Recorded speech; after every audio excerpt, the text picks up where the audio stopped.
Hello बच्चों, let us read this question. This question says, which of the following are used as catalyst in Friedel-Crafts reaction?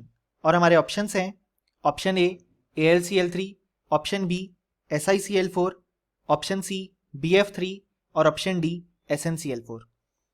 सो इस question को solve करने के लिए हमें जो की कंसेप्ट रिक्वायर्ड है वो है concept of Friedel Crafts reactions. So अगर हम देखें तो हमसे क्वेश्चन में पूछा गया है कि इनमें से किस सब्सटेंस को हम एज अ कैटलिस्ट यूज कर सकते हैं इन फ्रीडल क्राफ्ट रिएक्शन. सो अगर हम कोई भी फ्रीडल क्राफ्ट रिएक्शन देखें, जैसे फॉर एग्जांपल अगर हमने देखी फ्रीडल क्राफ्ट अल्काइलेशन, सो इसमें क्या होता है, हम बेंजीन लेते हैं और साथ में हम लेंगे CH3Cl in the presence of anhydrous AlCl3. अब होता क्या है कि जो AlCl3 है वो as a Lewis acid act करता है, क्योंकि हम जानते हैं कि AlCl3 का स्ट्रक्चर कुछ इस तरीके से हम ड्रॉ कर सकते हैं. सो यहाँ पे जो एल्यूमिनियम के नंबर ऑफ इलेक्ट्रॉन्स हैं वो है इक्वल टू 6, यानी कि इसका ऑक्टेट जो है वो इनकम्प्लीट है. सो ये lone pair of electron accept कर सकता है और ऐसी स्पीशीज को हम क्या बोलते हैं, लुईस एसिड.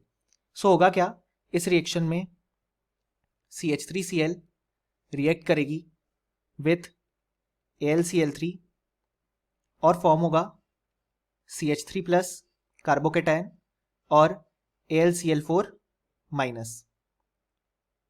अब ये जो CH3 प्लस कार्बोकेटायन है वो अटैक करेगा बेंजीन पे और हमें फॉर्मेशन देखने को मिलेगा मिथाइल बेंजीन, या जिसको हम बोलते हैं टॉलिन का.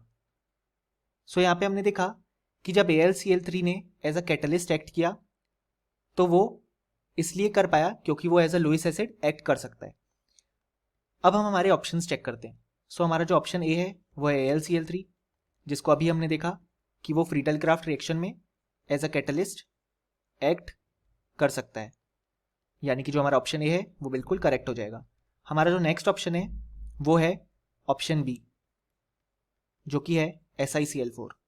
अब जो SiCl4 है वो एक लुईस एसिड तो होता है.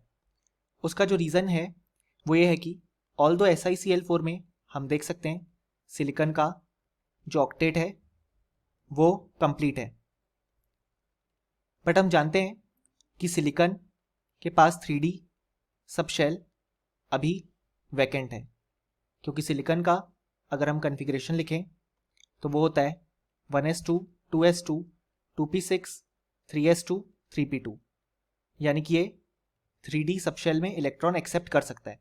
सो ये एज अ लुईस एसिड तो एक्ट कर सकता है, लेकिन ये फ्रीडल क्राफ्ट रिएक्शन में एज अ कैटलिस्ट एक्ट नहीं कर सकता. ऐसा इसलिए क्योंकि सिलिकॉन का साइज कंपैरेटिवली स्मॉल है, इसलिए वो 4 Cl एटम्स को अच्छे से अकोमोडेट नहीं कर पाता. इसलिए जो SiCl4 मॉलिक्यूल होता है वो खुद ही कंपैरेटिवली अनस्टेबल होता है. और इसका एक और रीज़न ये है कि there is weak interaction between lone pairs of Cl and silicon, यानी कि अगर सिलिकॉन Cl माइनस से लोन पेयर एक्सेप्ट करेगा भी तो भी उनके बीच जो इंटरेक्शन है वो बहुत ही वीक होता है. इस कारण से SiCl4 के केस में वो अपनी कोवेलेंसी एक्सपेंड नहीं करता है. सो इसलिए लुईस एसिड होने के कारण भी वो इस केस में एज अ कैटलिस्ट एक्ट नहीं कर सकता, क्योंकि पहली बात तो सिलिकॉन का जो साइज है वो कंपैरेटिवली स्मॉल है, जिस कारण से 4 क्लोरीन एटम को वो अच्छे से अकोमोडेट नहीं कर पाता.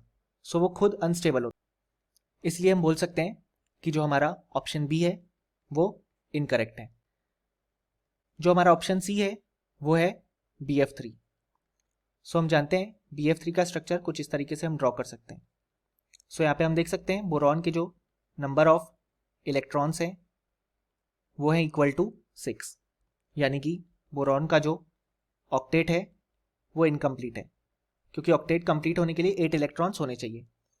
यानी कि BF3 as a Lewis acid act कर सकता है and in turn as a catalyst भी एक्ट करेगा फ्रीडल क्राफ्ट रिएक्शन में, और एक्सेप्ट करेगा lone pair of electron in vacant orbital of boron.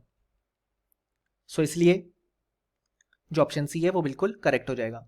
अब जो हमारा ऑप्शन डी है वो है SnCl4। सो SnCl4 का स्ट्रक्चर कुछ इस तरीके का होता है।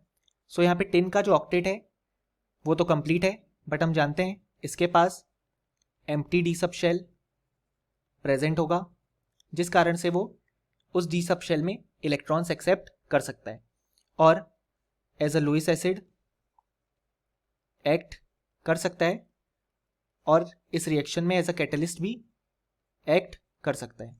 सो हमारा जो ऑप्शन डी है वो बिल्कुल करेक्ट हो जाएगा। यानी कि हम देख सकते हैं कि हमसे क्वेश्चन में पूछा गया है which of the following are used as catalyst in Friedel craft reaction. So option A, option C और ऑप्शन डी बिल्कुल करेक्ट हो जाएगा। यानी कि फाइनली हम बोल सकते हैं इस क्वेश्चन के लिए जो करेक्ट आंसर्स हैं वो हैं option A, option C and option D.